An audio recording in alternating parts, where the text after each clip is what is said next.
जय जिने के ढोक। सब कोई म्यूट कर ले एक बार। हाँ जी जी।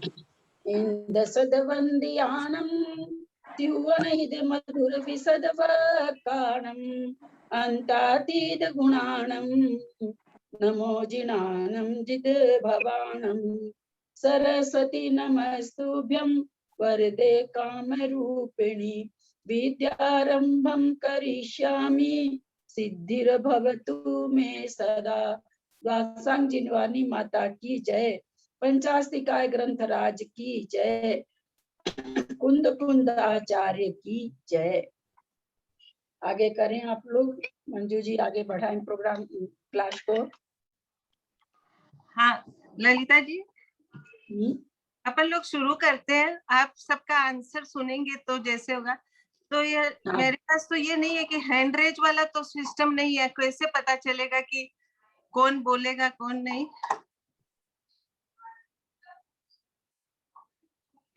हैंड तो कर ही सकते हैं। अच्छा, हैंड रेज से मेरे को पता चल रहा है इसमें। ठीक है, हाँ कर देती हूँ। जिसका हैंड रेज आएगा उसी से पूछ लेंगे ना। आपको भी होस्ट बना दूं क्या? ऐसा कुछ है क्या? फोन में हो सकता है क्या? देखती हूँ। हो सकता है तो फोन में एक बार। वैसे हैंड रेज मेरे पास आ जाएंगे शायद। हाँ आ रहे हैं। देख लेते। उनको तो होस्ट बना दिया, दो होस्ट नहीं बन पा रहा। चलिए शुरू करिए। हाँ, सबसे पहले ना मैंने थोड़ा सा एक छोटा सा पैराग्राफ लिखा है। सभी से जय जिनेंद्र। ललिता जी आपको बार बार भोग देते हैं।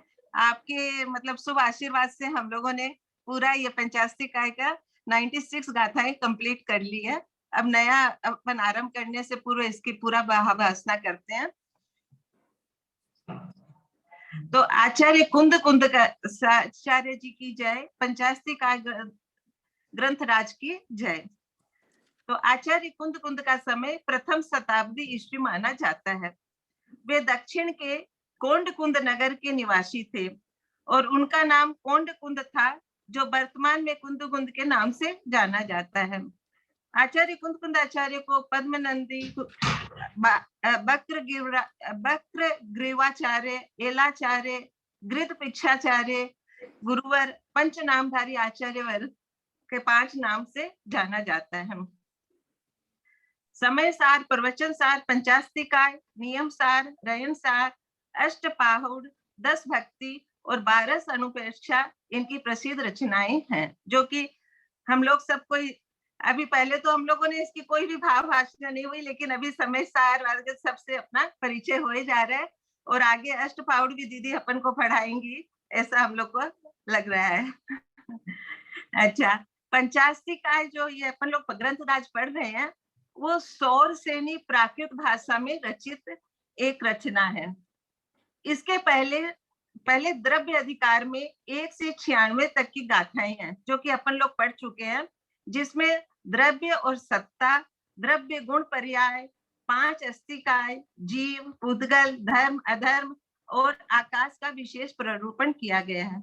जैसा कि हम लोगों ने सब इसके बारे में पढ़ा है और आज फिर एक बार रिवीजन करेंगे। दूसरे अधिकार में 105 से 153 तक की गाथाओं में नव पदार्थ का निरूपण है। नव पदार्थ मतलब सभी जानते हैं। और 97 से 104 तक की गाथाएं आचार्य जयसेन द्वारा रचित है। प्राकृत भाषा, जो कि ये ग्रंथराज इस प्राकृत भाषा में लिखा गया है। प्राकृत भाषा माने जैसा कि ललिता जी ने बताया था कि स्वाभाविक भाषा है, बोलचाल की तरह है, बोलचाल की भाषा है। और ये 100% भारतीय भाषा है। ये कई तरह की है, जैसे पैसाची, कश्मीर की, मागधी, मगध की, सौरसेनी, दक्षिण आरसी, अर्ध मागधी, जिसमें जिनेंद्र भगवान की दिव्य ध्वनि खिलती है। ये भाषा में अर्ध मागधी भाषा जो अपन बोलते हैं, उसमें जिनेंद्र भगवान की दिव्य ध्वनि गिरती है। तो इसी भाषा से हुआ है। अपभ्रंश महाराष्ट्र की मधुर बोलचाल की भाषा होने से आसान भी है। अपभ्रंश भाषा भी इसी से निकली है।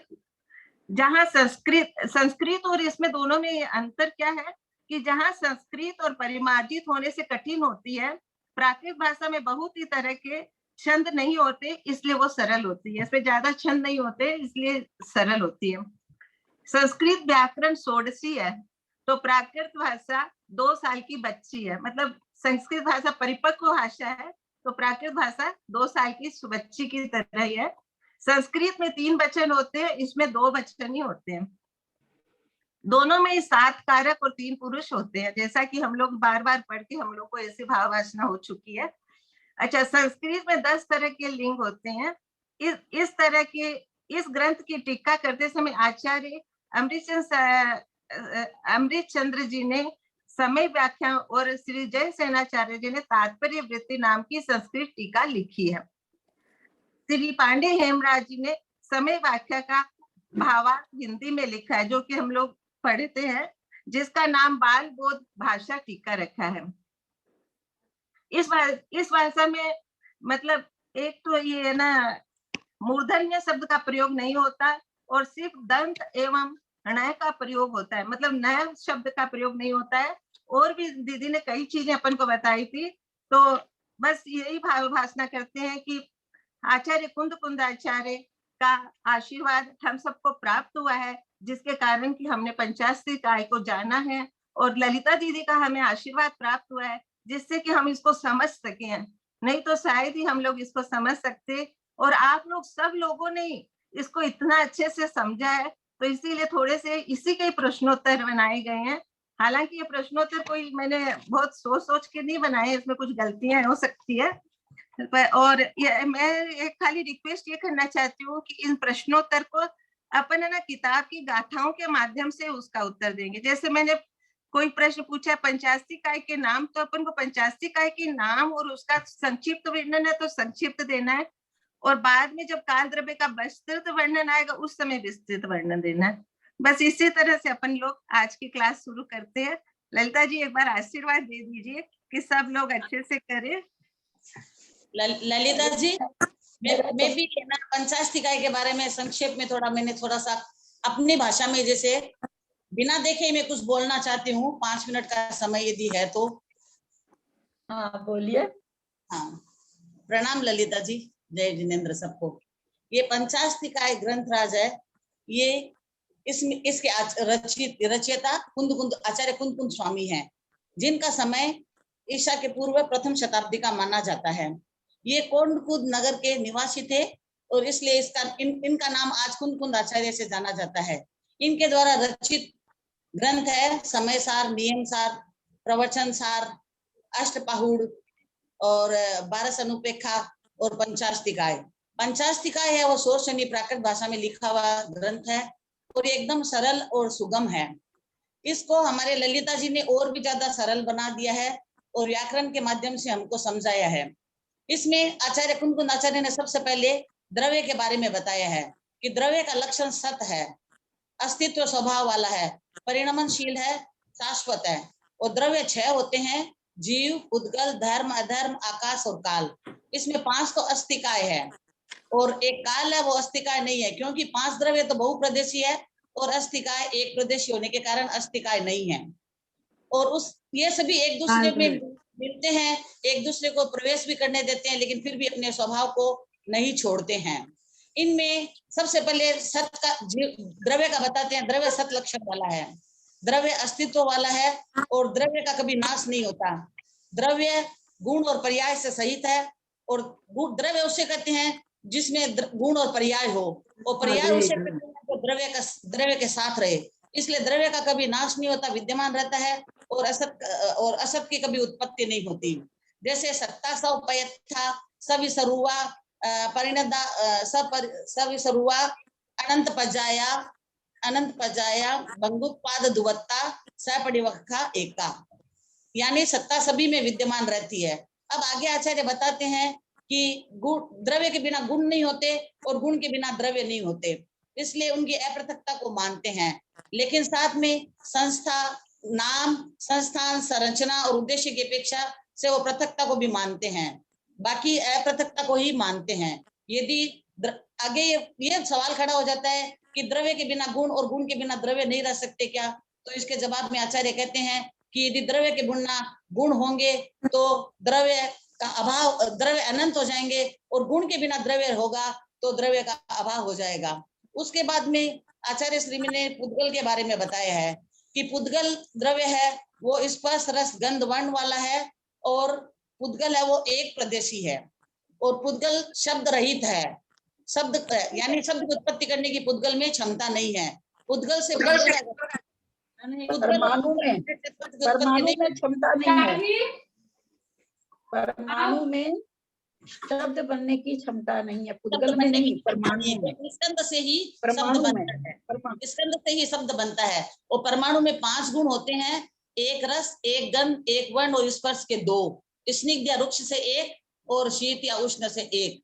और उसके बाद में स्कंद के बारे में बताया कि स्कंद है वो 6 होते हैं और 4 भेद वाला है। 4 भेद है उसमें, स्कंद, स्कंद देश, स्कंद प्रदेश और परमाणु। इसमें सबसे छोटा परमाणु है जो अविभाज्य है, उसका विभाजन नहीं किया जा सकता। और इसमें आचार्य श्री में बताते हैं कि ये सूक्ष्म स्कंद, उसके 6 भेद हैं, बादर बादर, बादर बादर, सूक्ष्म सूक्ष्म, सूक्ष्म बादर और सूक्ष्म सूक्ष्म। उसके बाद में आचार्य श्री ने जीव तत्व के बारे में, सूक्ष्म पहले आएगा, बादल सूक्ष्म उसके बाद सूक्ष्म, बादल सूक्ष्म पहले आएगा, सूक्ष्म उसके बाद आएगा। आप थोड़ा आगे पीछे बोलिए। आएगा ललिता जी, सूक्ष्म सूक्ष्म लास्ट में आएगा। और आचार्य श्री इसमें बताते हैं कि जीव 4 प्राणों से जीता है, इंद्रिय, 5 इंद्रिय, आयु, बल और श्वासोच्छ्वास। और जब वह 4 प्राणों से रहित हो जाता है, मुक्त हो जाता है, तो ऊर्ध्व लोक में जाके विराजमान हो जाते हैं। और जीव अपने ही कर्मों का कर्ता और भोक्ता होता है। इसमें एक इंद्रिय तो कर्म चेतना और कर्म फल चेतना, और त्रस जीव है वो कर्म चेतना, और शुद्ध जीव है सिद्ध वो ज्ञान चेतना का अनुभव करते हैं।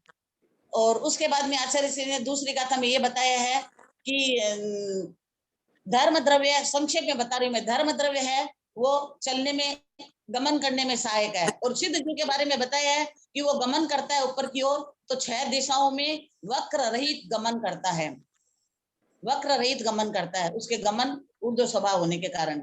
और धर्माष्टिका में उन्होंने बताया है कि धर्माष्टिका जीव और पुद्गल के चलने में सहायक होता है, जैसे जल मछली के चलने में सहायक है, लेकिन वो खाली उपादान प्रेरक है, स्वयं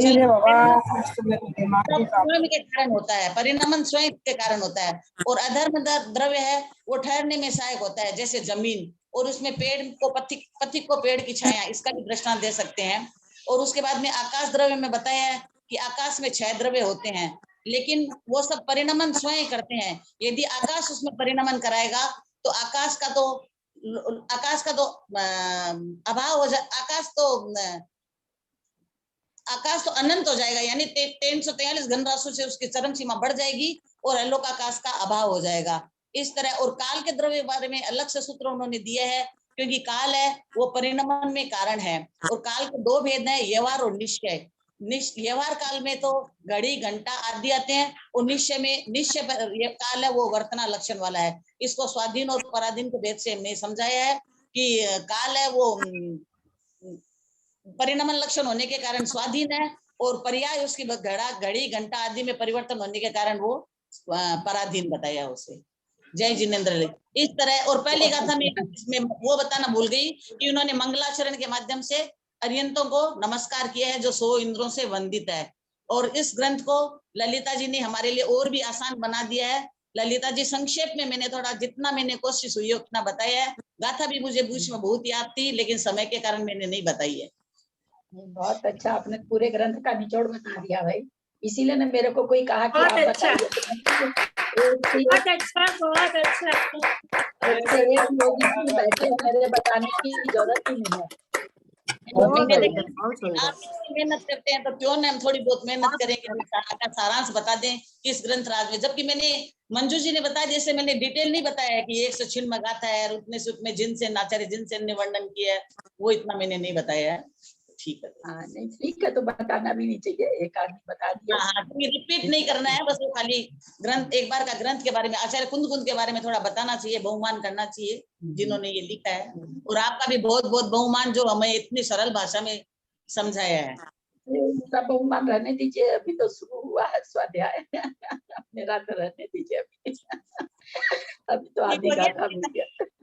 तो मैं निचोड़ ही बता दिया। अब तो क्वेश्चन आंसर वही क्वेश्चन आंसर थे जो आपने आंसर सबके दे ही दिए। मैं ललिता जी को पूछ रही हूँ, कोई गलती हुई हो तो बता देना ललिता जी, क्योंकि हाँ, वो 2-3 जगह आपका वो स्लिप और टर्न हो गया होगा। जैसे आपने कह दिया था कि उद्गल शब्द का कारण है, परमाणु शब्द का कारण नहीं, स्कंद शब्द का कारण शब्द नहीं है।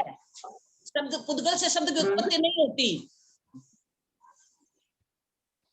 पुद्गल से शब्द की उत्पत्ति नहीं होती, स्कंद से शब्द की उत्पत्ति होती है। हाँ, उद्गल नहीं होगा, परमाणु परमाणु सब कोई ना बोले, किसी को समझ में नहीं आएगा। परमाणु शब्द का कारण है, लेकिन उससे शब्द की उत्पत्ति नहीं होती, स्कंध से होती, पुद्गल से नहीं। आपने पुद्गल बोल दिया था, है ना।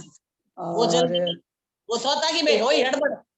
हाँ, कितना जल्दी जल्दी बोली है सारी चीज, बाप रे बाप, एकदम बहुत इतना सारा एकदम कितना सिलसिलेवार बोलती, कितना जल्दी जल्दी जल्दी, सोचने का आप अपने आप को समय नहीं दी, उसके बाद भी आप इतना अच्छा बोले, बहुत अच्छा। चलिए आगे बढ़ाइए हाँ मंजू जी। अच्छा, कोई और भी है ना, किसी ने भावार्चना की है तो पहले वो अपना बता सकते हैं। किसी ने यदि लिखा है, कोई बोलना चाहे कि मैं थोड़ा सा संक्षेप में बोलना चाहूँ, फिर क्वेश्चन आंसर कर लेते हैं। मैंने लिखा है। हाँ, छोटा सा आप, हाँ मतलब बहुत बड़ा है तो नहीं, बहुत ज्यादा नहीं है, थोड़ा सा ही। आप लिख के देख के बोलेंगे कि बिना देख? नहीं, देख रिपीट नहीं होनी चाहिए बात। एक ध्यान रखिएगा कि रिपीट नहीं करिएगा किसी भी। हाँ, वो है बार तो बार वही उसी सब उसी किताब वाक्य को बोलते ऐसे ना, वो बच्चों में बहुत ग्रंथ खराब से लिखी लगता गए है। हैं तो बातें तो वही सारी है। हाँ, थोड़ा सा रिपीटेशन नहीं होना चाहिए। और ऐसे भी 7:25 हो गए, फिर क्वेश्चन आंसर कहाँ हो ठीक है, तो पाएंगे? रहने दी, तो फिर क्वेश्चन आंसर कर लीजिए ललिता। मेरा भी लिखा हुआ, मैं भी पूरा ग्रंथ का मतलब निचोड़ वैसे मैंने भी लिख के हाँ, रखा वही था, ग्रंथ वो से ही बात- लिखा है। हाँ, अच्छा, ऐसा करेंगे, सुनिए ना, जो बहुत अच्छा है जिन्होंने लिखा है, बहुत बहुमान है। हम लोग एक एक रोज सुन लिया करेंगे, ठीक है। हाँ, जिसने वो जिसने तो लिखा है उनका हाँ। एक एक दिन रोज सुन लिया करेंगे। गाथा 4 नहीं होगी, 3 हो जाएगी, है ना। हाँ, कोई बात नहीं, आप लोगों ने ठीक। लिखा है तो बिल्कुल सुनेंगे। एक हाँ। एक दिन में सबका सुनने से तो लोग भी बोर हो जाएंगे और हाँ, समय भी नहीं, खत्म ठीक हो बात। जाएगा। एक हाँ, रोज सुन हाँ, लेंगे, ठीक है? ठीक ललिता, बिल्कुल सुनिए। मैंने भी हाँ, शॉर्ट में बिल्कुल आचार्य का वो परिचय लिखा है, थोड़ा अलग है, बोलूं क्या जीजी? अब प्रश्न उत्तर करने दीजिए, अब एक एक दिन हाँ, सबका ले लेंगे, है ना? ठीक है जीजी, शॉर्ट प्रश्न में कर भी लीजिए। 5-7 मिनट तो लग ही जाता है, इसलिए ना एक एक दिन में हम सबका सुनेंगे। जितने लोगों ने लिखा, 40 ने लिखा तो 40 का सुनेंगे 40 दिन तक। घबराइए ही नहीं, बिल्कुल नहीं, मेहनत आपकी ऐसे जाएगी। एक एक दिन एक एक का ले लेंगे। आज प्रश्नोत्तर कर दीजिए। चलिए, सबसे पहला प्रश्न है, अस्थिकाय की परिभाषा देते हुए उनके नाम और एकदम साधारण परिचय। अस्थिकाय की परिभाषा दीजिए और उनके नाम बताइए। आंटी मैं बोलूं? प्रीति। मेरे पास में आया प्रीति जैन। हाँ, प्रीति, सरिता जैन। हाँ। सरिता जैन है और प्रीति जैन है। मैंने बोला है दीदी। हाँ, बोलिए दो सरिता। आंटी, दो करती हूँ प्रणाम आंटी, ललिता जय जी। जी ने। प्रणाम आंटी, मैं दो करती हूँ सबको, जय जी ने। मैं बोल दूं आंटी पहले, फिर आप बोलिएगा। पंचास्ती का है, 5 अस्थिकाय, जीव, पुद्गल, धर्म, अधर्म, आकाश, आकाश, ये 5 अस्थिकाय है, क्योंकि ये बहुप्रदेशी है, सत्ता से अप्रत्यक्त है, उत्पाद व ध्रुव से युक्त है, गुण और पर्याय सहित है, परिणमन लक्षण वाला है। अब सबका 5 अस्थिकाय का थोड़ा थोड़ा वर्णन करी हूँ। जीव, जिसमें चेतना पाया जाता है और ज्ञान दर्शन उपयोग में ही है, करता है, भोगता है, स्वदेह परिणाम वाला है, अमूर्तिक है। प्रीति दीदी, आपको बस जीव का इतना ऐसा ही बोलना है, जीव जो करता है ना, जीव जिसमें अच्छा, चेतना, बस। हाँ, आगे बोलिए। गुण जो है, अच्छा ठीक है। जीव कर्ता भोक्ता, ये तो फिर ठीक है। लोक में पुद्गल परमाणु और स्कंद के रूप में होता है। परमाणुओं का समूह स्कंद कहलाता है और शुद्ध परमाणु में स्कंद बनने की शक्ति होती है और पुद्गल परमाणु में एक वर्ण। पुद्गल में रूप, रस और गंध जिसमें पाए वो पुद्गल है। जो चलने में सहायक है वो धर्म है, जो नहीं चलने में सहायक है वो अधर्म। बस इतना सा परिचय देना है, क्योंकि आगे विस्तार से वर्णन आएगा। अच्छा, ठीक है, ठीक है। धर्म जो गमन में जीव और चलते हुए जीव और पुद्गल को गमन में जो सहकारी होता है उसे धर्म कहते हैं। जैसे जल मछली को चलने में सहायक होता है। अधर्म जो जीव और पुद्गल जो ठहरना चाहते हैं उसको ठहरने में सहायक होता है। जैसे ये क्या बोलते, छाया पथिक को ठहरने में सहायक होता है। इस तरह से ये द्रव में ये 5 अस्तिकाएं होते हैं, जीव, पुद्गल, धर्म, अधर्म और आकाश। आकाश लोक में जो सब द्रवों को स्थान देता है उसे आकाश कहते हैं। हाँ, बस इतना सा एक छोटा बोला था ना। बहुत सुंदर। एक बात है, सबके भाव भाषा तो खूब हुई है, लेकिन ये मानना पड़ेगा जितना कठिन ग्रंथ था उतनी भाव भाषा सब। आंटी जी एक और लाइन बोल रहे हैं। पता है मैंने जो लिखा वो तो बोला ही नहीं है, वो बस अपने आप से जो अभी बोल दिया। मतलब मैंने थोड़ा आज के जो प्रश्न हैं हम तो यही चाहेंगे सब अपने मन से उत्तर दें, लिखा हुआ देख के नहीं, तभी तो पता चलेगा ना कि अंदर कितना सब आया है। नहीं ठीक आंटी। जैसे वो प्रणमेश सागर जी की, आया। सुनिए मेरी बात, प्रणमेश सागर जी की जीवकांड की परीक्षा होती है, हम 1 क्लास भी नहीं सुनते, कभी भी टाइम ही नहीं है सुनने का, लेकिन हम उनके परीक्षा देते हैं इसलिए कि मुझे पता चले कि कितना मेरे अंदर भाव भाषा है, मेरे कितने नंबर आते, कितने प्रश्नों का मैं सही उत्तर देती हूँ। तो वास्तव में तो बिना देखे ही बोलना चाहिए आप लोग को, क्योंकि अपने लोगों ने बहुत अच्छी तरह से पढ़ा है, बहुत धीरे धीरे पढ़ा है, ऐसा नहीं कि छलांग मारे हैं और बार बार रिपीटेशन भी होता रहा है, तो इसलिए बिना देखे जो बोलेंगे समझ में भी आया आंटी। हाँ वही चीज है, समझ में भी बहुत अच्छा से आया। और भी तो ना पुद्गल ललिता जी पुष्पा जी कुछ कहना चाहती है। आंटी जी पुद्गल बोलना चाहती है। हाँ पुष्पा जी बोलिए, क्या बोल रहे हैं? स्वभाव वाला है। आंसर दे दिया, एक जने इसे आंसर। पुद्गल पूर्ण गलन स्वभाव वाला है। हाँ तो इसमें ये चीज आई नहीं है ना अपने इस ग्रंथ में, क्योंकि आचार्य यहाँ पर क्या, अब देखिए बहुत अच्छा बोलिए, सबको ही सुनिए। इनका कहना ठीक है कि पुद्गल पूर्ण गलन स्वभाव वाला है।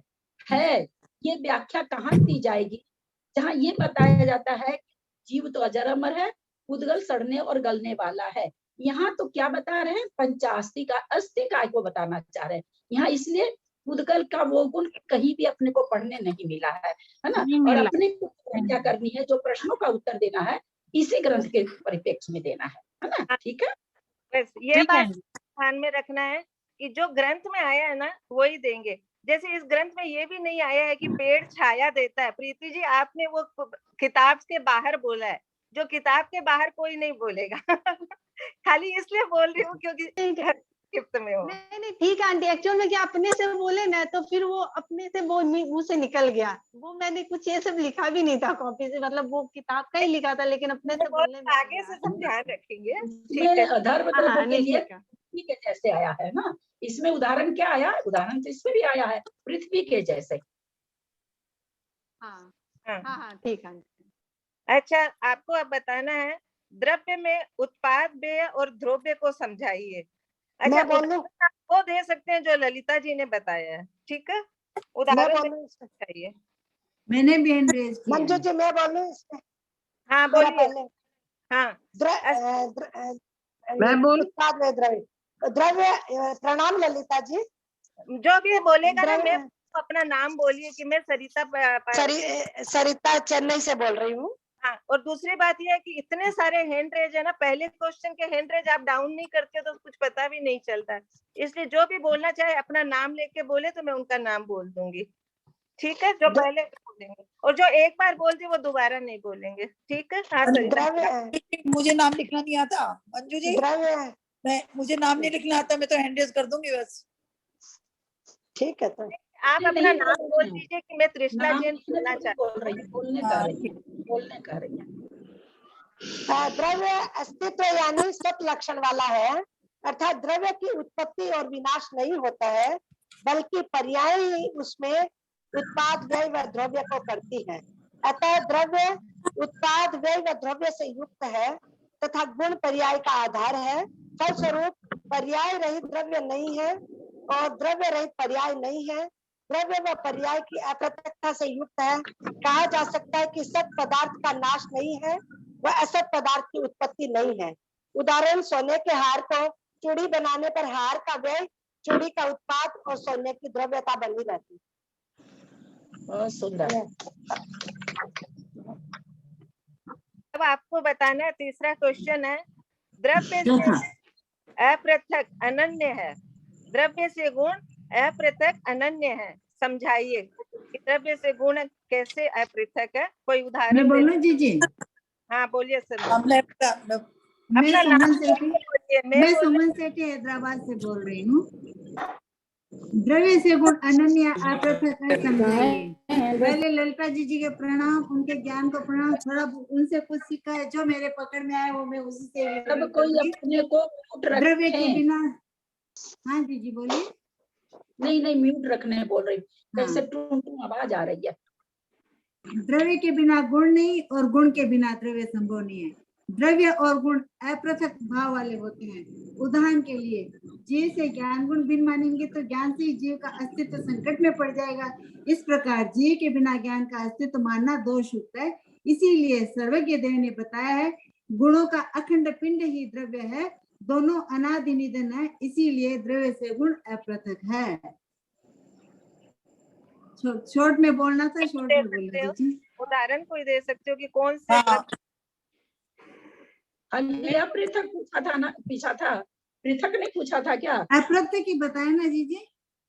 द्रव्य के बिना गुण नहीं और गुण के बिना द्रव्य संभव नहीं है। द्रव्य और गुण अपृथक भाव वाले होते हैं। उदाहरण के लिए, जीव से ज्ञान गुण भिन्न मानेंगे तो ज्ञान रही जीव का अस्तित्व संकट में पड़ जाएगा ना। इसी प्रकार जीव के बिना ज्ञान का अस्तित्व मानना दोषयुक्त हो जाएगा। इसीलिए सर्वज्ञ देव ने बताया है कि गुणों का अखंड पिंड ही द्रव्य है, दोनों अनादि निधन है, इसीलिए द्रव्य से गुण अपृथक है। मतलब दोनों एक सद्रव्य लक्षण, गुण के बिना द्रव्य नहीं और द्रव्य के बिना गुण नहीं। मुझे जो समझ में आया मैंने बताया। जी मेरा जो भी गलत आप सब बता कर दीजिए ना ठीक से। इसको मैं एक मिनट इस प्रश्न को थोड़ा दोहराए मंजू जी। मतलब है ना, मतलब ये सही है कि द्रव्य से गुण पृथक नहीं कर सकते, मतलब द्रव्य से गुण अपृथक है। इसको बताओ कैसे अपृथक है। द्रव्य में गुण है, उसको अलग नहीं कर सकते। अच्छा, आपने केवल इतना पूछा था क्या? ठीक है, नहीं पूछा था, इसको समझाओ। और बहुत सारे प्रश्न है, एक ही प्रश्न का उत्तर न दें, और आगे बहुत सारे प्रश्न हैं। मैं बताऊं क्या? जी ठीक से हो गया ना। महासत्ता के बारे में आप क्या जानते हैं? महासत्ता के बारे में आप क्या जानते हैं? आंटी जी हम बोले। कौन बोल रहा है? सरिता पुष्पा लुहाड़िया बोल रही है। पुष्पा लुहाड़िया। जी हम तो हैंड रेज कर रहे हैं तो आंटी जी बोले। आप बताइए पुष्पा जी, आपको दूसरा क्वेश्चन पूछेंगे ये, क्योंकि महासत्ता का क्वेश्चन है ना, एक बार मंजू जी को बोलने दीजिए। ठीक है, अच्छा, क्योंकि मुझे पता नहीं चल रहा है कि पहले के क्वेश्चन का है कि बात, क्योंकि कोई डाउन नहीं कर वापस, इसलिए आप लोग को बोलना ही पड़ेगा कि मैं बोलूं। ठीक है मंजू जी ठीक हो गया था मेरा। हाँ, आपका एकदम टू द पॉइंट हो गया था, बहुत अच्छा। सबको को सब बहुत अपन रिवीजन करके। हाँ सत्ता का मैं बोलूं महासत्ता का। हाँ मैं बोल रही हूँ। सरिता जी, मंजू जी बोल रही हैं, आप नेक्स्ट कीजिएगा। ठीक है। आचार्य श्री कुंद कुंजी के अनुसार समस्त वस्तु विस्तार में व्यापने वाली यानी छहों द्रव्य व उनके समस्त भेद उनके अनंत पर्यायों में व्यापने वाली सत्ता महासत्ता होती है। वास्तव में ये संग्रह का विषय है। इसका आशय है कि सकल वस्तुओं में सत्ता पाई जाती है, जो कि महासत्ता पाई जाती है, जो कि उनके अनंत पर्यायों में विद्यमान रहती है। इसके अलावा वो सत्ता प्रतिपक्ष के सहित भी होती है, अवांतर सत्ता भी होती है। क्या बोली, मेरे को तो इसका ऐसे ही आता है महासत्ता का। नहीं, वो महासत्ता जो 8वें नंबर की गाथा है उससे जी मैं बोलूं गया है। आप बोल दिए, हम लोगों को नंबर आने दीजिए। बोलूं क्या? हाँ मैं बोलती हूँ। मंजू भाई मैं बोल रही हूँ। बोल। आचार्य ने सत्ता के दो भेद बताए हैं, महासत्ता और अवांतर सत्ता। महासत्ता जो पर्यायों से युक्त है, नाना पर्यायों से उत्पाद व्यय और ध्रुव्य से युक्त है, उसे महासत्ता कहते हैं। महासत्ता का अस्तित्व खत्म नहीं होता है, उत्पाद व्यय ध्रुव्य महासत्ता में घटता है, न कि पर्याय में घटता है। जैसे मिट्टी का कोई है, उससे हमने घड़ा बनाया, मिट्टी से हमने दिया बनाया, गमला बनाया, तो मिट्टी ही तो सतरूप है। अब घड़ा रूप होना, गमला, दिया बनाना, ये सब अवान्तर सत्ता है, परंतु महासत्ता मिट्टी रूप है, वह तरह तरह से बदलती रहती है। अवान्तर सत्ता में एक ही पदार्थ से अलग अलग पर्यायों में बदल सकते हैं, जिसका अस्तित्व बदलता रहता है, वह अवान्तर सत्ता कहलाती है। जय जिनेन्द्र। हम 2 लाइन हम बोले। हाँ बोलिए बोलिए आप पुष्पा जी बोलिए। ठीक था ललिता जी। आंटी जय जय। हाँ, लोक के सभी जीवों का आत्म द्रव्य समान है। सब जीव द्रव्य की आत्मा का सामान्य गुण अस्तित्व है। 2 प्रकार का है, सादृश्य अस्तित्व, स्वरूप अस्तित्व। सादृश्य अस्तित्व माने महासत्ता है, महासत्ता सादृश्य अस्तित्व है। सब सिद्धों की एक समान द्रव्य गुण और पर्याय को महासत्ता कहते हैं। इतना ही तैयार किया आंटी जी। हाँ ठीक है ना, सादृश्य बहुत अच्छा बताया। मैं भी 2 लाइन सत्ता जो बोलूं क्या ललिता जी? 2 लाइन मैं बोलूं इसी का?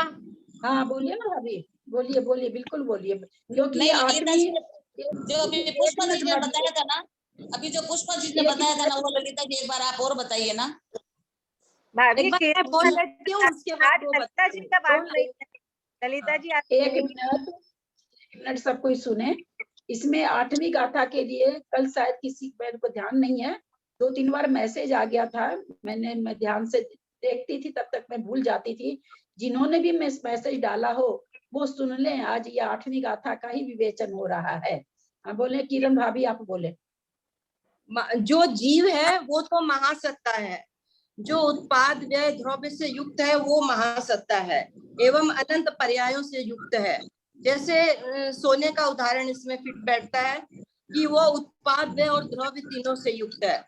ये यानी ये प्रतिपक्ष से रहित है, नाना स्वभाव वाली है, और पर्याय रहित द्रव्य है, अनंत पर्याय वाली है, नाना पदार्थों में विद्यमान है। ये महासत्ता हुई। और अवान्तर सत्ता एक, आपने खाली महासत्ता पूछा, मैंने महासत्ता का उत्तर दे दिया। सही है क्या ललिता जी? दीदी आपने बताया था वैसे थोड़ा सा अभी वो पुष्पा जी ने जो सादृश्य, आप लोग सब बोलेंगे तो फिर मेरे बोलने का कोई औचित्य नहीं रह जाता है। हाँ, पुष्पा जी ने जो भी शब्द बोला सादृश्य सत्ता, ये क्यों बोला? जैसे प्रेमयत्व, वस्तुत्व है ना, आपके अस्तित्व, ये जो गुण है ये सभी द्रव्य में है। तो इन गुणों के हिसाब, इन गुणों की दृष्टि से सादृश्यता है सभी द्रव्यों में। ये सादृश्यता सत्ता कहलाई। जो कोई ना बोले बीच में, कोई ना बोले बीच में, सब चीज कड़ी है, एकदम समझ में नहीं आएगा। आप जो बोले हैं तो आप भी नहीं समझा पाओगे पुष्पा जी, है ना। बोलना अलग बात होता है, क्योंकि ये सादृश्य सत्ता मैं जहां तक समझी हूँ, आप प्रणमी सागर जी वाला सुन के बोले हो, उन्होंने ये सादृश्य सत्ता बताई थी। मैं एक ही वीडियो उनका आज तक सुनी हूँ, तो महासत्ता व अंतर सत्ता वाला ही। तो सादृश्य सत्ता का मतलब ये हो गया, जैसे आप परमेयत्व गुण है, अस्तित्व गुण है, 6 द्रव्यों में है, फिर इन जो सामान्य गुण है, सामान्य गुण की दृष्टि से सभी जितने भी पदार्थ है सादृश्य सत्ता वाले हैं, और विशेष गुण से अवान्तर सत्ता वाले हैं। सादृश्य सत्ता से महासत्ता हो गई, और विशेष गुण से अवान्तर सत्ता होगी अनेक द्रव्यों में। और जब हम एक द्रव्य में अवान्तर सत्ता घटाएंगे तो जितना अभी महासत्ता के बारे में किरण जी ने बताया वो सारा घट जाएगा, कि वह अनेक पर्यायों से युक्त है, उत्पाद में द्रव्य वाली है। वहीं पर अवान्तर सत्ता तो एक समय वाली होती है, मिटती रहती, बनती रहती है। या जैसे सोने में तो तुरंत अपने एक मिनट में नहीं, लेकिन पर्याय जो चेंज होती रहती है वो अवान्तर सत्ता कहलाती है। तो सबका ही सत्ता के लिए जितने लोग बोले हैं सब ठीक बोले, क्योंकि इस पर बहुत बहुत सारा व्याख्यान हो सकता है, तो इसलिए किसी ने भी गलत नहीं बोला है। हम यहाँ सादृश्यता आप लोगों को समझाए हैं कि सादृश्यता का मतलब यहाँ पर क्या है, तो पुष्पा जी ने भी जो बोला वो सही बोला है। नहीं, इसमें ये भी 5 गुण होते हैं, वो भी होता है क्या? अनंत पर्याय वाला, प्रतिपक्ष सहित है, भंग उत्पाद व्यय से युक्त है, ये महासत्ता में आता है। हाँ, ये सारा महासत्ता में। प्रतिपक्ष सहित है कि रहित है? प्रतिपक्ष रहित है कि सहित है? प्रतिपक्ष सहित है भाभी। अवान्तर सत्ता के हिसाब से क्या हो रहा है, उत्पाद व्यय हो रहा है। और महासत्ता के हिसाब कोई भी ना बोले, मेरा गला एकदम ही हो जाता है और मैं नहीं समझा पाती हूँ, दिमाग से बात निकल जाती है। समझने की कोशिश करिए, थोड़ा सा भी गलत अगर हो जाएगा तो ये हो जाएगा, इसलिए जब बोलने के बाद आप लोग बोलिए। महासत्ता द्रव्यता है उसकी, उत्पाद व्यय द्रव्य से वो क्या हो रहा है, प्रति समय बदल रहा है, तो वो उत्पाद व्यय द्रव्य की दृष्टि से अवान्तर सत्ता हो जाती। पर तीनों घट कहाँ रहा है, महासत्ता में। अवान्तर सत्ता पर्याय तो एक उत्पन्न हुई, पहली का विनाश हुआ, दूसरी उत्पन्न हुई, तीसरी का विनाश हुआ, चौथी उत्पन्न हुई, ऐसे चल रहा। पर हो कहाँ रहा, उस द्रव्य में ही हो रहा है। तो महासत्ता में ही उत्पाद व्यय द्रव्य हो रहा है। हाँ, ललिता जी किरण जी का सही करवा दीजिए। किरण जी ने है ना प्रतिपक्ष रहित बोला है। प्रतिपक्षी बोला था और वो प्रतिपक्ष से रहित, तो ऐसे गलती से बोला, वैसे बोला। प्रतिपक्ष सहित है। हाँ, प्रतिपक्ष सहित है। जी आपने इसमें सचतुष्टय वाले भी बताया। हाँ, स्वचतुष्टय और परचतुष्टय का भी उदाहरण आपने दिया था। क्या चीज का? स्वचतुष्टय। हाँ, स्वचतुष्टय में मेरी सत्ता है, परचतुष्टय में सत्ता नहीं है।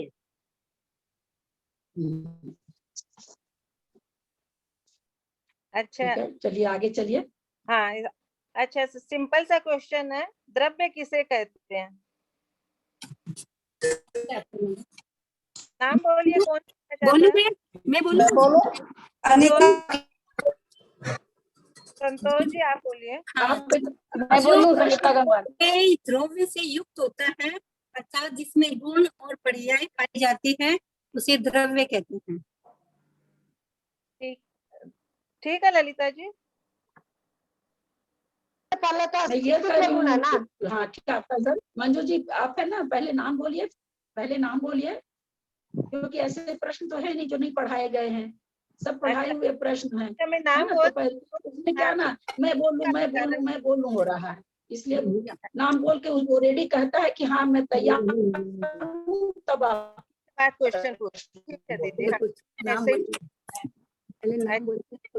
अब आपका अलका गांधी है,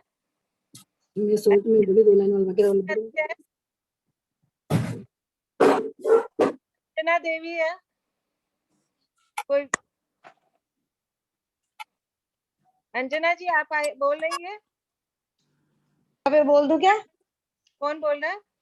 अंजना बोल रही हूँ, अंजना दाकड़ा। अंजना गांधी जी, मैं क्वेश्चन आपसे पूछ रही हूँ, जो द्रव्य में उत्पत्ति और विनाश है वो कौन करता है, उसको समझाना है कि द्रव्य में उत्पाद और व्यय किस कारण से होता है, कौन करता है, और गुण और द्रव्य का क्या संबंध है।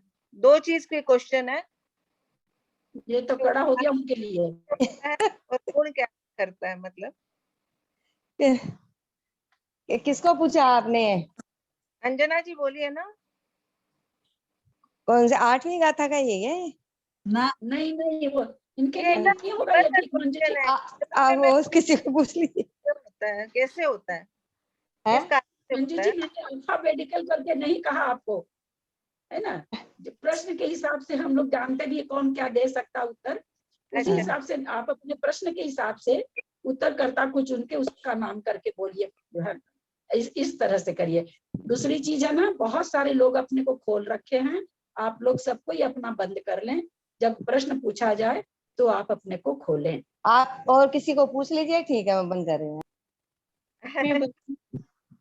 अच्छा मैं बताती हूँ। कृष्णा जी आप बताइए। ठीक है। हाँ हाँ, ये प्रश्न ये था, द्रव्य में उत्पत्ति विनाश कौन करता है? द्रव्य का उपजना और विनाशना नहीं होता, उसी के पदार्थ उसी के पर्याय उत्पत्ति व्यय ध्रुवपना करते हैं। गुण और द्रव्य का द्रव्य क्षेत्र काल भावों की अपेक्षा अभेदपना है, प्रदेश की अपेक्षा है एक है और एक ही काल में उत्पाद व्यय और अविनाभावी भाव है। काल के अपेक्षा दोनों एक हैं और द्रव्य और गुण दोनों में का एक स्वभाव है और दोनों एक क्षेत्र में ही रहते हैं। ये है ना, ये प्रश्न उपनाशना नहीं होता, द्रव्य का उपनाशना नहीं होता, प्रश्न यही है ना। हाँ, उनका विनाश द्रव्य का उत्पत्ति विनाश नहीं होता, कोई उनको उत्पत्ति विनाश द्रव्य का नहीं कर सकता। अच्छा, ये इनका बता दिया मैंने। और तो ये बताया गुण और द्रव्य का क्या संबंध है, मैंने फिर ये बताया द्रव्य का ये संबंध है कि द्रव्य और गुण और द्रव्य का द्रव्य क्षेत्र काल और भाव की अपेक्षा अभेदपना है, ये संबंध है कह सकते हैं। प्रदेश की अपेक्षा से दोनों एक हैं और एक ही काल में उत्पाद व्यय का उनका अविनाभाव है। एक ही काल में मतलब दोनों का अविनाभाव होता है, अर्थात एक ही काल में उपजते और विनष्टे हैं। काल की अपेक्षा से भी दोनों एक हैं, एक ही काल में होते हैं। द्रव्य और गुण दोनों एक ही स्वभाव, द्रव्य का और गुण का दोनों का एक ही भाव है, इसलिए द्रव्य क्षेत्र और काल भाव की अपेक्षा से ये इनका एक ही संबंध है, एक इनका विनाभावी संबंध है। हाँ, बस यही पूछ रहे थे कि द्रव्य में उत्पत्ति और विनाश पर्याय के कारण बस इतना। हाँ, आप ललिता जी, इन्होंने और गुण है उनका सर्वोपरि रहता है। ललिता जी ठीक है उनका? हाँ, वो थोड़ा सा वो उत्पाद व्यय किसका हो रहा है, तो पर्याय का हो रहा है, मैंने ये बताना था। उत्पाद उसकी द्रव्य की पर्याय का हो तो द्रव्य में रहा, हो किस में रहा है, द्रव्य में, हो किसका रहा है, तो पर्याय का। हाँ, और गुण है ना हमेशा रहते हैं, बस ये दोनों में अंतर है, गुण और पर्याय में, है ना दीदी? तो मैंने प्रश्न ये समझा था, द्रव्य में उत्पत्ति मैंने लिखे थे आपके प्रश्न। एक सेकंड के लिए फोन ऑफ हो गया था तो मैं सुन नहीं पाई थी पूरा प्रश्न आपका। अच्छा, चलिए आगे प्रणाम, ये बहुत अच्छा लग रहा है, कोई रीजन से लेव करना पड़ रहा है। मैं चाहूंगी कुसुम भाभी को बहुत अच्छे से आता है ये क्वेश्चन का आंसर। कथनानुसार या प्रश्न उत्तर के कारण किसी वस्तु को कैसे कहा जाता है?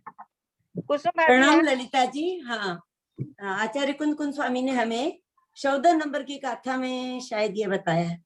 हाँ, 14 नंबर की गाथा में हमें बताया है कि किसी भी वस्तु का प्रयोजन को लेकर के हम ये कथनानुसार या प्रश्न उत्तर के कारण जो वस्तु को कहा जाता है, सप्तभंग के द्वारा कहा जाता है। हमारा जैन धर्म का मूल सिद्धांत सप्तभंगी है। अस्ति नास्ति, अस्ति नास्ति, अवक्तव्य, अस्ति अवक्तव्य, नास्ति अवक्तव्य और अस्ति नास्ति अवक्तव्य। इन 7 की अपेक्षा से हम अपने जिन धर्म को किसी भी बात को निश्चय व्यवहार और या नित्य अनित्य किसी भी तरह से उसको हम व्यवहार से निश्चय से जो भी समझते हैं तो सप्तभंग के द्वारा हम समझ लेते हैं वस्तु है, वस्तु नहीं है। जैसे ज्ञान गुण की अपेक्षा हम जीव है, लेकिन स्पर्श रस गंध वर्ण की अपेक्षा नहीं है। फिर अब है भी और नहीं भी तो हम कैसे बताएं? कोई पूछे कि आप बोलते हो है और नहीं है तो हमें बताइए, तो दोनों एक साथ बता नहीं सकते हैं, तो वो अस्ति नास्ति है, बता भी सकते हैं नहीं भी बता सकते हैं, इसलिए अस्ति नास्ति हो गया। और अवक्ति के इसलिए हो गया कि एक बार में एक बात कह सकते हैं, दोनों बात एक साथ कह नहीं सकते हैं, तो हमारे लिए वो अवक्तव्य हो जाए कि हम कोई पूछेगा तो कैसे बताए भाई अस्ति है कि नास्ति, हम एक बार में एक ही बात बता सकते हैं। फिर अस्ति अवक्तव्य, जब अस्ति बताएंगे तो नास्ति नहीं बता सकते हैं, वो हमारे लिए कथन करने के लिए नहीं रहता है। नास्ति बताएंगे तो अस्ति नहीं बता सकते हैं, तो नास्ति अवक्तव्य हो जाता है। और है भी नहीं भी और उसको अवक्तव्य है तो कैसे बताएंगे? तो इस तरह 7 भंग के द्वारा आचार्य हमें हमारे जिन धर्म को समझा दिए। किसी भी कथन में हमारे कोई तरह की बाधा नहीं आती है। इस कथन से कथन हमारा शादवाद से अनिकांत से इस तरह से हम अपन कोई विवेचना करते हैं तो जैसे कोई तरह का हमारा झगड़ा नहीं होता है और हम वस्तु को यथास्थित समझ लेते हैं। इस तरह से सप्तभंग के द्वारा आचार्य ने 14 नंबर की गाथा में किसी भी वस्तु का प्रयोजन जानने के लिए इस 7 बातों का ज्ञान रखना चाहिए। इस प्रश्न का उत्तर और कोई देना चाहेंगे क्या? हाँ, कोई और देना? हीरा भाई मैं बताऊं इसको, इस गाथा में एग्जांपल देके मैं बताऊं। मंजू जी मैं बताऊं इस गाथा को एग्जांपल देके? विशेष डिटेल इसलिए नहीं लिया मैंने, तो कोई दृष्टांत लेते तो हम लिए नहीं, घटका या किसी का जैसे लेते जीव का। आप कोई दूसरा बताना चाहे तो बताओ, क्लियर होगा सबका। मैं बताऊं? रिपीटेशन नहीं होना चाहिए कि एक ही सेंटेंस को बार बार नहीं बोलना है, ठीक है? बिल्कुल भी नहीं, रिपीट एक नहीं। ही सेंटेंस को बार बार रिपीट नहीं करना, एक सेंटेंस को एक बार बोले। ललिता जी जय जिनेंद्र, चरणेश्वर और सभी को जय जिनेंद्र। सप्तभंगी, सप्तभंगी मतलब ये बात कहने का तरीका या मतलब कहने की कथन शैली, उसे सप्तभंगी कहा जाता है। सप्तभंगी में शादादवाद अनेकवाद इसी में समाहित है और ये सप्तभंगी जैन धर्म का प्राण है।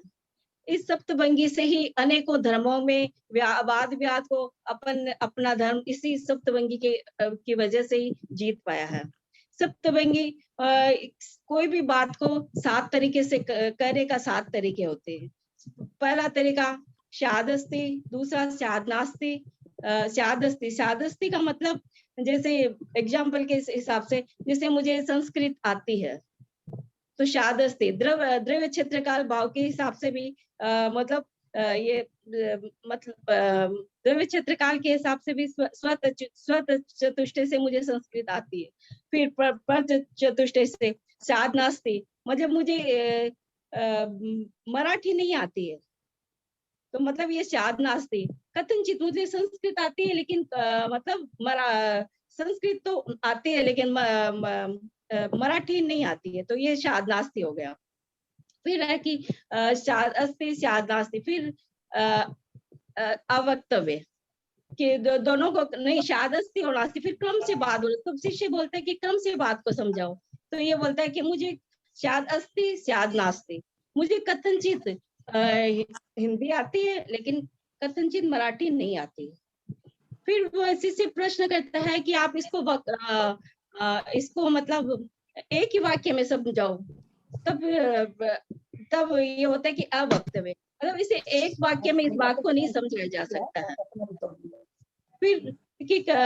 फिर शाद अस्ति अवक्तव्य, मतलब मुझे हिंदी आती है लेकिन मुझे मराठी भी आती है, इसलिए भी ये अवक्तव्य है। मतलब मैं एक साथ इसको दोनों बात नहीं समझा सकती, सारा वाक्य में एक साथ नहीं कर सकती, इसलिए शादस्ती मुझे आती है हिंदी लेकिन मैं इसको पूरा वाक्य मराठी नहीं आती है, पूरा वाक्य एक साथ में एक वाक्य में नहीं करते, तो शाद अस्ति अवक्तव्य। फिर शादनास्ति अवक्तव्य, मुझे मराठी नहीं आती है लेकिन मैं इसका पूरा वाक्य एक साथ नहीं कर सकती, तो शादनास्ति अवक्तव्य। फिर शाद अस्ति नास्ति अवक्तव्य, मतलब मुझे हिंदी आती है मराठी नहीं आती है लेकिन सारी बात एक साथ नहीं की जा सकती, इसलिए अवक्तव्य है। इस तरह से 7 तरीके से ये बात को कहा गया और इसी सिद्धांत के द्वारा अपना जैन धर्म सिद्धांत जीता गया है। और मुझे जिस तरह से समझ में आया, आपने कल बताया था उसके उस हिसाब से मैंने ये बताया, थोड़ा जो समझ में आया। चलिए ठीक है, थोड़ा थोड़ा कथनचित सही है, कथनचित नहीं सही है। हाँ हो सकता है, आप बताइए मिस्टेक। चलिए अब आगे चलिए। हाँ अब आगे चलते हैं।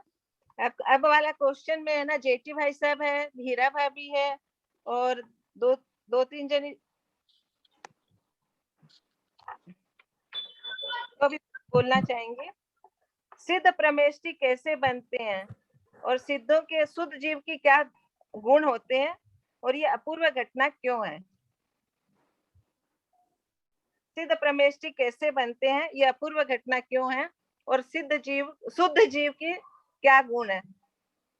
तीनों क्वेश्चन एक साथ ही है।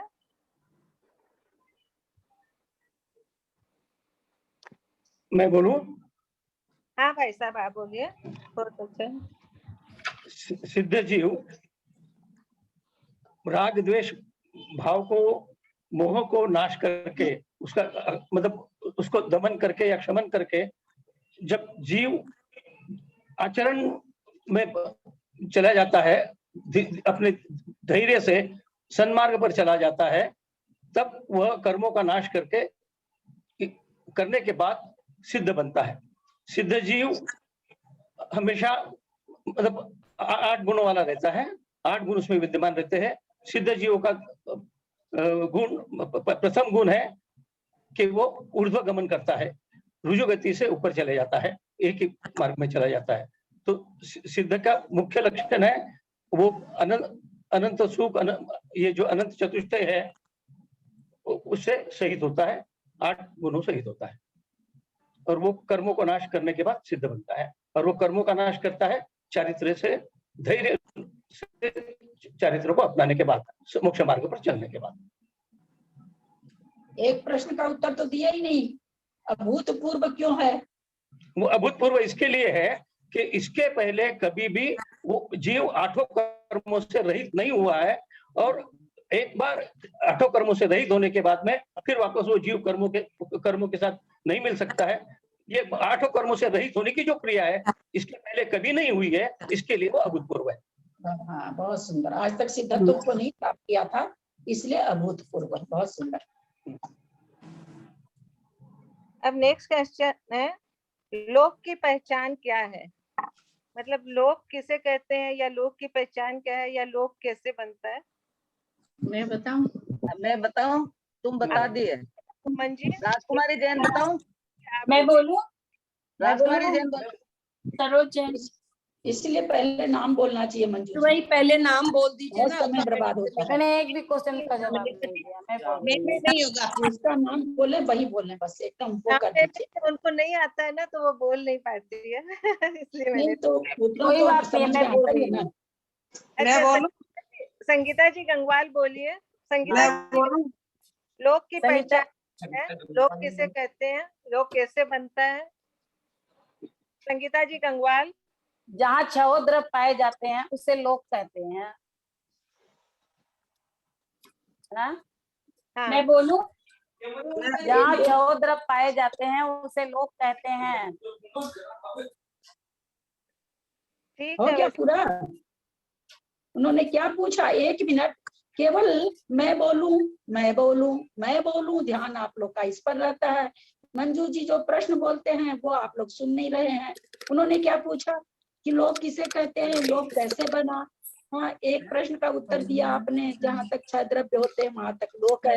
एक प्रश्न का उत्तर कोई दूसरा देगा, है ना? ध्यान से प्रश्न ध्यान से सुनिए। मैं बोलूं पर मत रहिए। राशि के समान कैसे बना वो? उन्होंने ये भी तो पूछा ना कि लोक ठोकर कैसे रहती बना? है। सब एक देशीय प्रदेश मतलब एक परमाणु सब अपने को म्यूट रखे, सब अपने को म्यूट रखे। सरोज जैन, सूरत आवाज आ रही बहुत। सरोजन बोल रही है सूरत से। हाँ, मैं बोलती हूँ। हाँ बोलिए। जीव, पुद्गल, द्रव्य, आकाश, द्रव्य, कर्म, धर्म, द्रव्य और अधर्म द्रव्य, 5 अस्तिकाय और काल एक प्रदेश विद्यमान है, वह लोक है। जहाँ 6 द्रव्यों का वास है वह लोक है। और दूसरा प्रश्न का उत्तर कौन देगा? बस एक ही पूछा है इन्होंने, लोक क्या, लोक किसे कहते हैं? ये तो मैं दे रही हूँ। यहाँ जहाँ तक 6 द्रव्य पाए जाए वो लोक है। ये तो एक वो, मैं देती हूँ।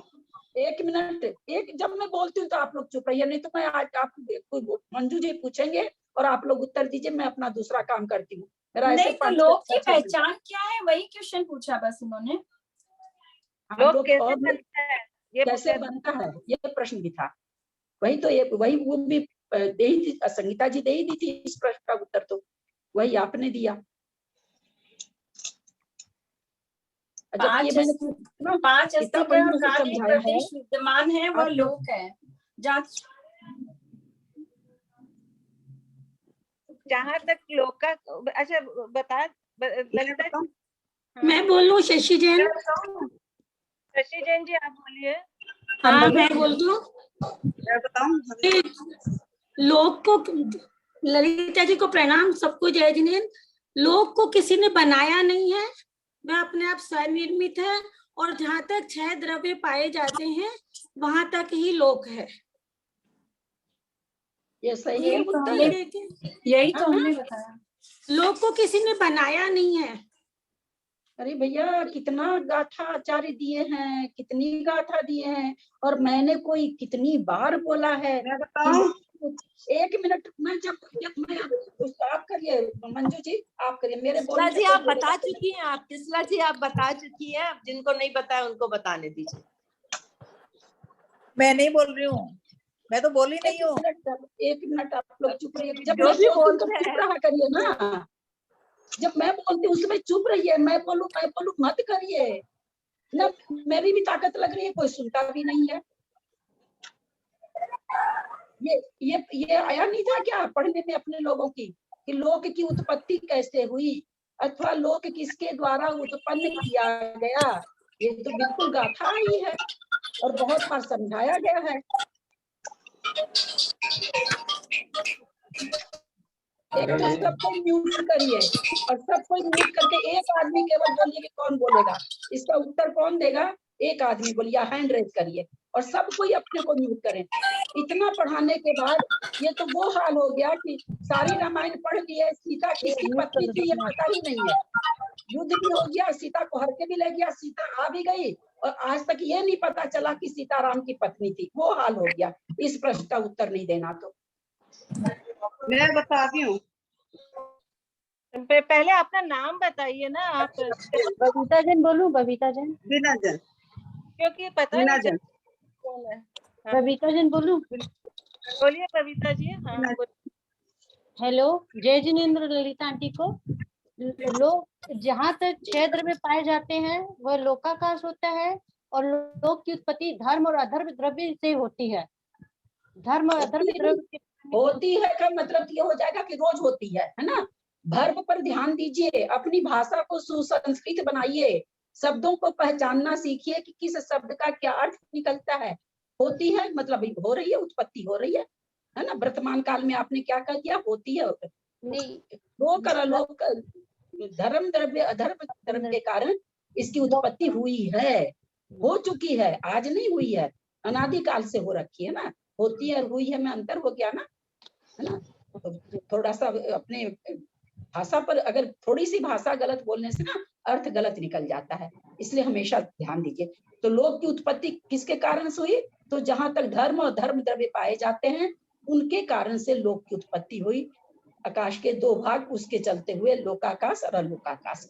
ये तो बहुत बार बोला गया। अच्छे, इसको तो बोलने की ज्यादा जरूरत भी नहीं थी, अपने को सबको मालूम है ये बात। लेकिन देखिए कितनी साधारण सी चीज, बड़ी बड़ी चीज सबके साथ होता। बड़े बड़े कथन अपने पढ़ लेते हैं, हल्का रहता, दिमाग में रहता, वो तो आता ही है, लेकिन वो भी दिमाग से निकल जाता है। चलिए आगे पूछिए मंजू जी। हाँ, अब ये हीरा पांड्या भाभी है। हीरा पांड्या भाभी। हाँ, मैं नहीं बोलना चाहती हूँ, आप पूछिए ना, मैं नहीं बोल रही। नहीं देख लीजिएगा, मैं 3 जने का नाम लेती हूँ, कोई भी बोल देगा। और बीना जैन है और अंजना देवी जैन है, और तीनों में से जो भी बोलना चाहें, ठीक है। मैं पूछ रही हूँ कि काल द्रव्य की परिभाषा निश्चय और व्यवहार काल क्या है, बताइए। और काल द्रव्य पराधीन क्यों है?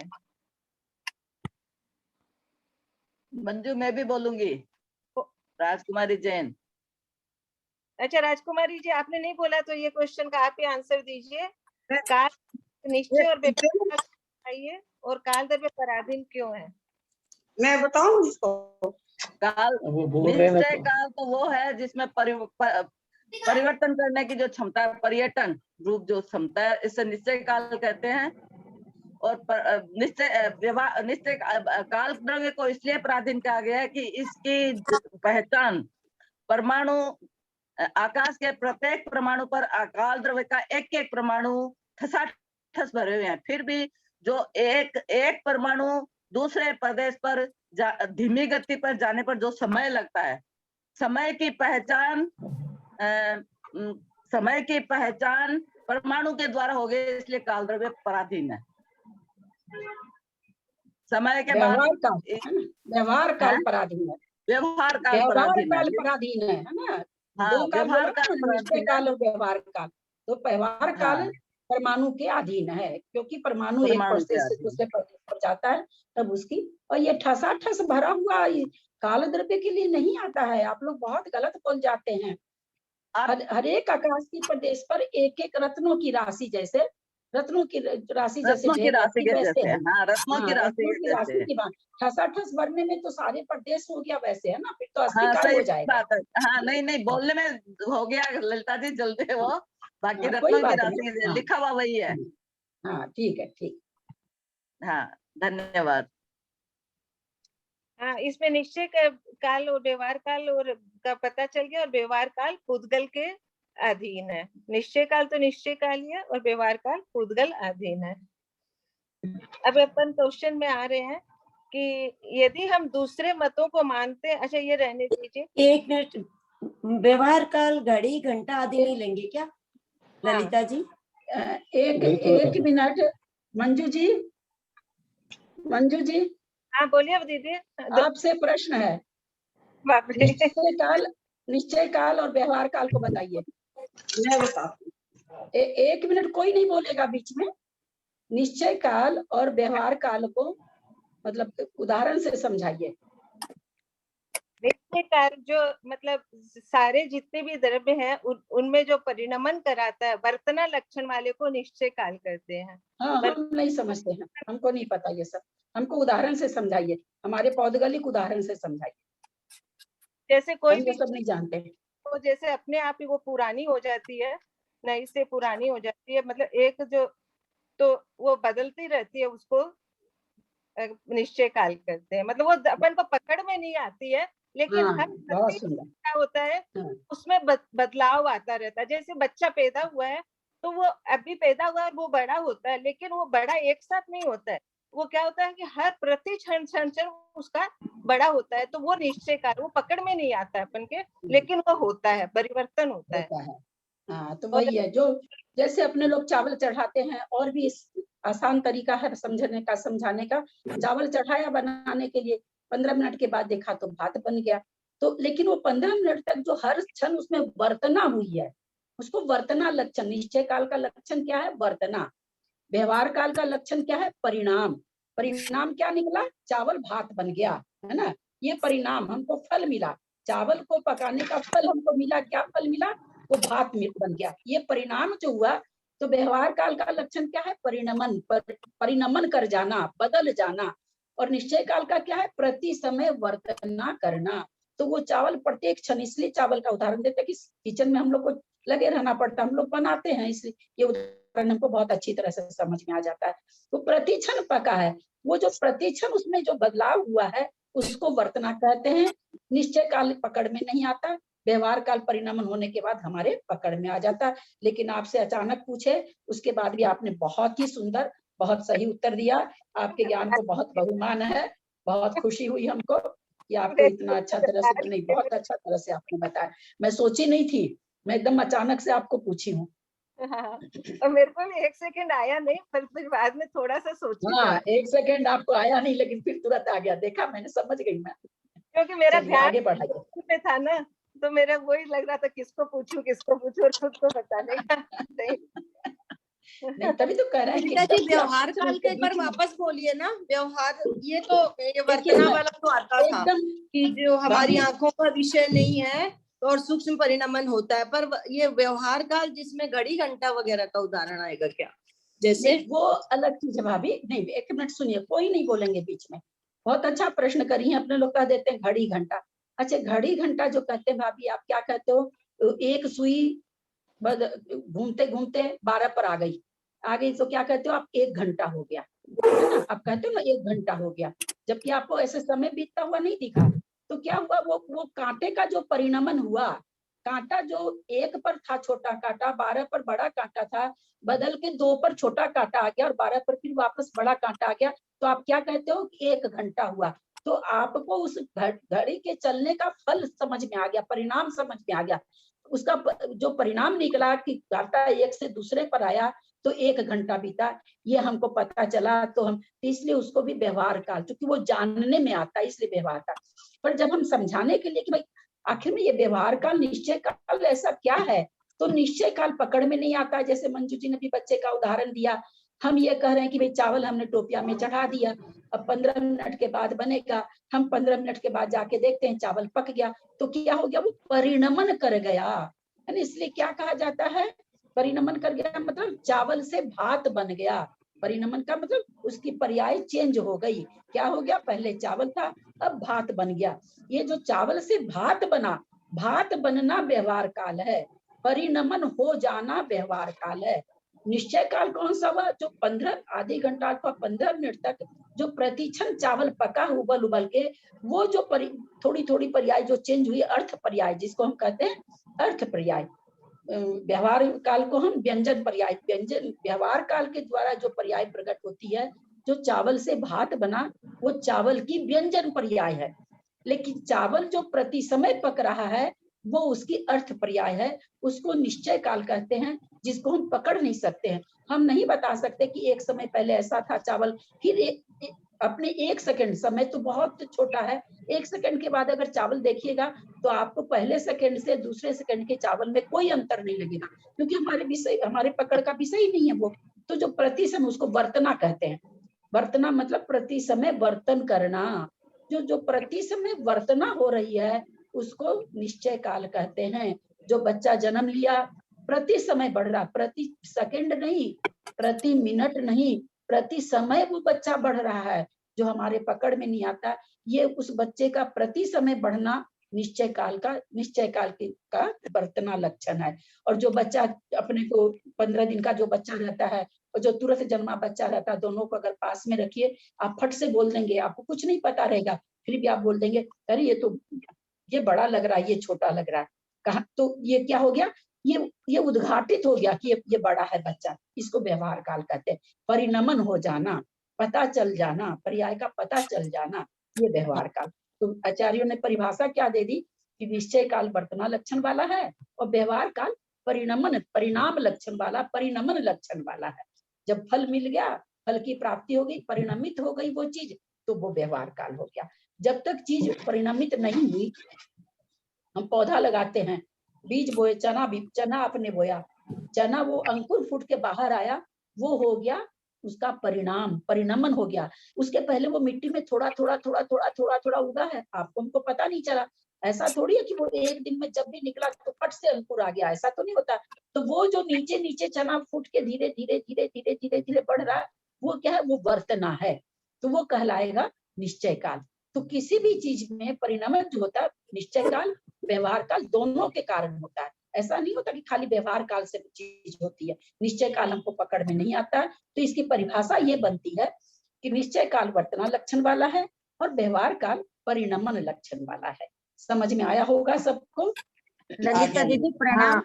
ललिता दीदी सादर प्रणाम। मैं ये पूछ रही थी कि जैसे अपन ने एक बच्चे को 5 साल का देखा था और फिर 2 साल बाद और देखा, तो ये व्यवहार काल की एकदम बड़ा हो गया, 2 साल बाद वो परिणाम अपने सामने आया, तो वो परिणाम मिलेंगे व्यवहार काल में। जिस चीज का भी फल सामने आ जाएगा वो सब व्यवहार काल में आ जाएगा। और दीदी इसको ऐसा भी ले सकते हैं कि जैसे अपन बोलते हैं कि अभी तो अच्छे थे और 60 साल के बाद वो मर गए, लेकिन उनका मरण तो प्रति क्षण हो रहा है, अविची मरण जिसे कहेंगे, तो अविची मरण, हाँ, तो वो निश्चय काल में लेंगे ना दीदी, प्रति क्षण जो मरण हो रहा है, प्रतिक्षण मरण हो रहा है, वो तो एक मिनट अपने को म्यूट रखें, हाथ जोड़ते हैं आप लोग के सामने, म्यूट रखें आप लोग। प्रतिक्षण जो मरण हो रहा है वो अविची मरण है, लेकिन प्रतिक्षण जो शरीर की पर्याय बदल रही है, शरीर में जो वर्तना हो रही है, प्रतिक्षण जो उसमें बदलाव हो रहा है, वो हो गया निश्चय काल। वो अविची मरण अलग चीज है और निश्चय काल वो तो आयु का बीतना हुआ। अविची मरण आयु का बीतना हुआ।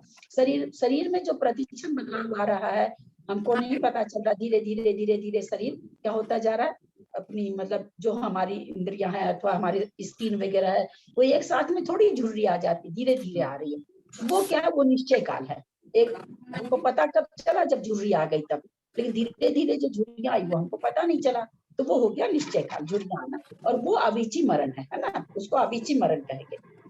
उसको ऐसे नहीं कहेंगे कि निश्चय काल मरण है, ऐसा उसको नहीं कर सकते। इसलिए शास्त्रों के उदाहरण में सबसे कहूंगी, हमारी प्रीति जी भी उदाहरणों को बहुत इधर से उधर फिट करती हैं, उधर से उधर फिट करती हैं। हम लोगों को मैं फिर कहती हूँ, उदाहरण एकदम जब फिट बैठे वही लगाना चाहिए। अपनी बुद्धि से उदाहरण लगाने के लिए हम लोग का बहुत अच्छा स्वाध्याय हो जाए तब लगाएंगे ना, तो अच्छा रहेगा। अन्यथा ना, जैसे अभी इन्होंने विजया जी ने कहा अविची मरण निश्चय काल है क्या, अब इन्होंने लगाया चूंकि भाई प्रतिक्षण हो रहा, वो नहीं कहलाएगा। वो निश्चय काल आपके शरीर में जो वर्तना हो रही है वो निश्चय काल है। शरीर का ही बोलना था कि अपन जैसे धीरे धीरे बूढ़े होते ना, एकदम से तो बूढ़े नहीं हो गए, यही बोलना था। ठीक है, वो रुचि मरण अलग चीज है। हाँ ललिता जी 8:15 बज गए। नाखून का भी बताया था, नाखून जो बढ़ते हैं।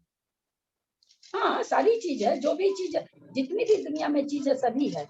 ऐसा नहीं कि एक ही चीज, बहुत जिसमें भी वर्तना हो रही है, जिस चीज में भी वर्तना हो रही है वो सभी में निश्चय काल घटेगा। और जब हमारी वो पर्याय पकड़ में आने लगेगी तो वो व्यवहार काल घटेगा। एकदम बस इतना ही पॉइंट पकड़ के रखिए, जो प्रति समय किसी में चेंज हो रहा है, जो हमको पकड़ में नहीं आ रहा, वो निश्चय काल है। जब पकड़ में जब उसका परिणमन आ जाता है तो वो व्यवहार काल कहलाएगा। एक ही जैसे वस्तु हम में कहेंगे, दोनों चीजें नजर आ पर्दा जाती लाके हम पर्दा वस्तु में- लगाए, ये पर्दा 5 साल चला, ये 5 साल चला, कहाँ से आया? ये व्यवहार काल से। आप जाने वो 5 साल में एक बार 5 साल में पुराना होकर थोड़ी फटा, धीरे धीरे 5 साल में गला है वो। ऐसा थोड़ी कि एक ही दिन में गल गया, तो वो धीरे धीरे गला, वो निश्चय काल। और 5 साल चला, ये पर्दा 5 साल में फट गया, ये जो 5 साल आया ये व्यवहार काल है। हाँ, एक ही वस्तु में दोनों बातें घट गई तो ये पूरी हाँ, जैसे अभी दोनों समझ के में आ द्वारा रही। बहुत किसी भी अच्छे से वस्तु में समझ दोनों में तरह आई से है। परिणमन हो रहा है। हाँ, एक ही आज वस्तु समझ में में आ रहा है। दोनों वस्तु चीजें। में किरण जी, कोई भी आपके वस्तु पर्दे पर एक नजर पड़ी ललिता जी की और ललिता जी ने पर्दे का दृष्टांत दे दिया। नहीं नहीं, ललिता जी ने बहुत अच्छा से आज हमने उस समय समझा। और वो आज अंकुरित समझा वाला, है। अंकुरित वाला, बाप रे बाप, कहाँ तक ललिता जी आप आज तो बहुत अच्छे से समझा है ललिता जी, बहुत बढ़िया से समझ में आया, उस समय नहीं आया था। कोई भी परिवर्तन, कोई भी किसी भी वस्तु का, ये पक्की बात जान लीजिए कि पुद्गल में होता है ना। हमारे आंख, नाक, कान, सब चीज तो पुद्गल ही है। जिसमें भी परिवर्तन हो रहा है, प्रति समय जो परिवर्तन हो, वर्तना, प्रति समय परिवर्तन नहीं कहा जाएगा, प्रति समय जो वर्तना हो रही है वो तो है निश्चय काल। और जब हमको उसकी वर्तना वाला लक्षण जब हमको जिस समय पकड़ में आ गया है ना, उस समय वो व्यवहार काल हो जाएगा। भाई 6 महीने में ऐसा हो गया, 6 महीने में बच्चा 1 इंच बढ़ा, आपको बढ़ा हुआ लगा, ये हो गया व्यवहार काल। तो निश्चय काल पकड़ में नहीं आता। निश्चय काल के द्वारा जब व्यवहार काल में चीज आ जाती है, वर्तना परिणमन हो जाता है, वर्तना करते करते जब वस्तु में परिणमन हो जाता है तब वो व्यवहार काल होता है। ये दोनों काल हर वस्तु में घटता है, हर पुद्गल में घटता है। बहुत बढ़िया। ललिता जी, व्यवहार काल, निश्चय काल, मैं अपनी तारीफ नहीं करूंगी, आप ऐसे सोच रहे होंगे, पर मैं बताऊं, बहुत बार इससे चर्चा होती है, कोई भी नहीं ढंग से समझा पाता है, रटी रटाई बात वर्तना बोल देता। वर्तना है क्या यही नहीं बता पाते वो, कि वर्तना किस चिड़िया का नाम है। आज तो सबने समझ लिया होगा ग्रुप में, आपने इतना बढ़िया से बताया है ना, एक एक इसके बात पहले नहीं बोल समझ के में समझा है सबने, बहुत अच्छा से समझ में आया आज तो। और वर्तना वाला काल ललिता जी स्वाधीन है, और परिणमन वाला पराधीन। स्वाधीन इसलिए है कि वो अपने को जताने के लिए किसी की जरूरत नहीं है। और वो पराधीन कैसे है? आपने क्या कहा, आधा घंटा में चावल पका, भात बना आधा घंटा में, तो वो क्या हुआ, भात बनने के अधीन हो गया वो आधा घंटा। वो जो आधा घंटा वो किसके अधीन हो गया? भात पकने के अधीन हो गया, तो वो पराधीन कहला रहा है। 5 बरस में मेरे बाल सफेद हो गए, तो 5 बरस किसके अधीन? वो बाल सफेद के अधीन है वो 5 बरस, है ना, इसलिए इसको पराधीन कहते हैं। निश्चय काल को, उसको कि निश्चय काल पकड़ में नहीं आता, इसलिए वो तो बल्ले बल्ले अपना वर्तना करता रहता है। परमाणु के पराधीन हो गया ना दीदी, उद्गल परमाणु के पराधीन हो गया। उद्गल के अधीन होने के कारण यहाँ पर नहीं, उद्गल परमाणु के तो वो तो वैसे कहा गया कि व्यवहार काल उद्गल परमाणु के लिए इसलिए अधीन बताया गया कि एक परमाणु से दूसरे, एक प्रदेश से दूसरे प्रदेश पर जाने से काल की उत्पत्ति हुई, व्यवहार काल की उत्पत्ति हुई। तो भाई इसका, अब हमको ये बताइए, जिस माता पिता से बच्चा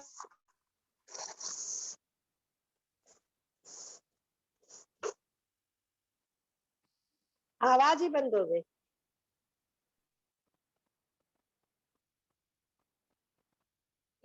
ललिता जी आवाज नहीं आ रही आपकी। पहले भी डिस्टर्ब आ रहा था एक बार। आप म्यूट हो गए, ललिता जी म्यूट हो गए। शायद उनका नेट चला गया। नहीं म्यूट। तो वह मैं कहना चाह रही थी कि जैसे अब वो बच्चे के माता पिता किसी और को तो नहीं कहेंगे आप, जिनसे वो पैदा हुआ है वो उनके कारण उस बच्चे को पैदा करने में, राम और सीता लव कुश के पैदा करने में कारण थे, लव कुश को पैदा करने में लक्ष्मण और उर्मिला को तो नहीं कहा जाएगा।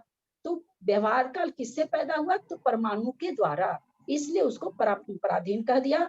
परायत्तो शब्द इसीलिए आया क्योंकि उसकी पहचान वहां से शुरू हुई है, इसलिए। ललिता जी समय तो हो गया है और क्वेश्चन हार्ड हो गई क्या पता नहीं समझ में नहीं आया। नहीं बिल्कुल एकदम ठीक है, प्रश्न तो आपने बहुत अच्छे बनाए हैं और ऐसे होने भी चाहिए। बहुत ऐसा ये जो प्रश्न वाला हमारी पुष्पा जी लोहारिया ने सबसे पहले प्रपोजल रखा था कि प्रश्न पूछें तो हम लोग को ज्यादा अच्छा होगा। उनको फिर एक बार धन्यवाद है। ग्रुप में हमारे जो भी सदस्य हैं सब कुछ ना कुछ देखिए अपना बताते रहते हैं, कितनी अच्छी बात है। सबके दिमाग में आइडिया आता रहता है, इसी कारण से अपना ग्रुप इतना बढ़िया चल रहा है। सबको बहुत बहुत धन्यवाद है, बहुत बहुत बहुमान है सबके विचारों का, सबके इसका। आप लोग आज कल का क्या प्रोग्राम करना चाहते हैं आप लोग बताइए, जैसा कहेंगे। नई किताब दीदी? हाँ कल शुरू कर ले नया। हाँ कल मंगलवार है, दूसरा भाग शुरू कर लीजिए ललिता जी। क्योंकि सबको ज्यादातर क्वेश्चन सबको आते ही है अपने ग्रुप में, सबको बहुत बढ़िया से आ गया ये और धीरे धीरे अपन रिवीजन करते। कुछ चीजों की परिभाषा हमको टू द पॉइंट बोलनी चाहिए, टू द पॉइंट बोल के उसको समझाना चाहिए। अगल बगल के क्वेश्चन किए थे कि सबको हर चीज में अगर हम अब जैसे वो है ना, बहुत से लोग क्या करते हैं कि जो घी तलने की कढ़ाई रहती है, जिनका रोज कढ़ाई चढ़ती है, मैंने कई घरों में देखा वो कढ़ाई मंजती नहीं है, उसमें लेयर पर लेयर जमता जा रहा ऊपर की ओर में। तो अपने को वो लेयर नहीं जमाना है, हमको चकचक कढ़ाई चाहिए एकदम रोज, है ना, एकदम किसी भी प्रश्न का उत्तर टू द पॉइंट। बहुत अच्छा। देखिए फिर आप लोगों को एक चीज समझाई थी, आशय लिखिए और उस आशय का नंबर कितना उस हिंदी फर्स्ट पेपर में अथवा इंग्लिश फर्स्ट में रहता था, उसका सबसे ज्यादा नंबर रहता था और जो जितना संक्षेप करके कोई लिखता था उसको उतना ही नंबर मिलता था। तो हम संक्षेप में बोलें, टू द पॉइंट बोलें और मुद्दे की बात बोलें, है ना, अगल बगल का मसाला तो सुनने वाले को भी समझ में आएगा और समय भी बचेगा और आपका ज्ञान कितना परिवर्तित हुआ है ये भी समझ में आएगा। आगे पीछे की बात आप लोग देखते हैं तो मैं भी नहीं समझ पाती हूँ कि आप क्या बोल रहे हैं, बहुत सारी बात मेरे दिमाग से भी निकल जाती है। तो इसलिए चलिए कल से नया ग्रंथ अपने लोग चालू करते हैं, ठीक है। ललिता जी प्रणाम। स्तुति मैं करूं? ललिता जी प्रणाम, मैं प्रश्नों का उत्तर नहीं दे सकती। लोक के परसेंट 2 पॉइंट और बोले। नहीं आज समय हो गया ना, अभी कल करेंगे अब। और सिर्फ 2 ही लाइन, 2 लाइन बोलने दीजिए। लोक का प्रसंग जैसे तनुवत्वल्य के आधार पर टिका हुआ है और मतलब आकाश द्रव्य के बीचों बीच में है, वो तनुवत्वल्य के आधार पर टिका हुआ है। ये आपने सुबह का क्लास में पढ़े थे, एक बार सुने थे। ये भी तो पॉइंट जोड़ सकते हैं।